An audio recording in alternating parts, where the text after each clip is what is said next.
Friends, Sheetal life चॅनलमध्ये तुमचं परत एकदा स्वागत आहे। तर सकाळ झालेली आहे आणि माझी देवपूजा पण झालेली आहे। तर देवपूजा मी लवकरच करून घेते कारण पुढे मला टिफिन करायचा असतो। तर आज छोले बनवणार आहे।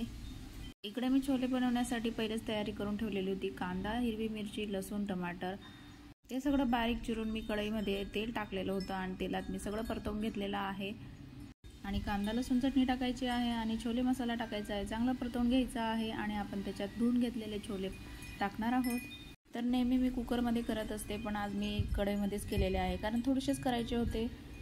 वरून आपण थोडीशी कोथिंबीर टाकणार आहोत आणि चांगलं परतवून घेणार आहोत आणि वरती ताटली झाकणार आहोत। इकडे मी थोडंसं पाणी पण टाकलेलं होतं आणि थोडीशी हळद पण टाकायची आहे, चवीनुसार मीठ टाकायचं आहे। तर इकडे आपले छोले रेडी होत आहे, तोपर्यंत आपण इकडे चपाती करून घेणार आहोत।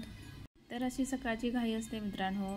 आणि परत चपात्या झाल्यानंतर मला डोसा पण बनवायचा आहे कारण मुलगा सांगून गेलेला आहे कालचं पीठ उरलेलं होतं मम्मी, तर मला डोसा पाहिजे आहे। तर त्याचा डोसा झाल्यानंतर मिस्टरांनी सांगितलं की मला भाकर पाहिजे आहे। तर मी पटकन चपात्या केल्यानंतर मी डोसा बनवलेला आहे, नंतर मिस्टरांसाठी भाकर केलेली आहे। तर सकाळची अशी घाई असते। तर तुमच्याकडे पण अशीच घाई असते का, मला नक्की कमेंटमध्ये सांगा। आणि माझा छोटासा मिनी ब्लॉग जर आवडला असेल तर लाईक, शेअर, सबस्क्राईब करायला विसरू नका। Bye friends.